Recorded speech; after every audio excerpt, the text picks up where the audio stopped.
আমি এটা প্রত্যেক দিন দেব।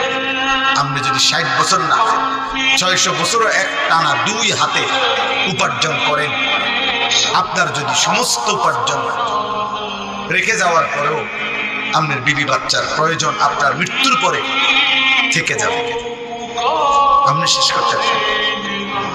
আপনি যে সোফা বানিয়েছেন, আপনি মরার 6 মাস পরে দেখা যাবে সোফার বার্নিশ উঠে গেছে, সোফার একটা পায়া ভেঙে গেছে, বাথরুমের দরজা ছিদ্র হয়ে গেছে, ফ্রিজের তলে দিয়ে পড়ে, আল্লাহর দরজা ভাঙা, সিটকারি না, গ্রিল বন্ধ হয়ে গেছে।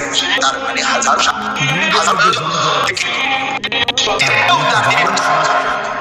মৃত্যুটা সমাধান করে দিতে পারে না। শুধু সুদ খাইতেই যাবে। কেউ তার বিবি বাচ্চার মৃত্যু পর্যন্ত সমস্যার সমাধান করে দিয়ে যাইতে পারে না। শুধু মিথ্যা বলছেন, শুধু সুদ খাই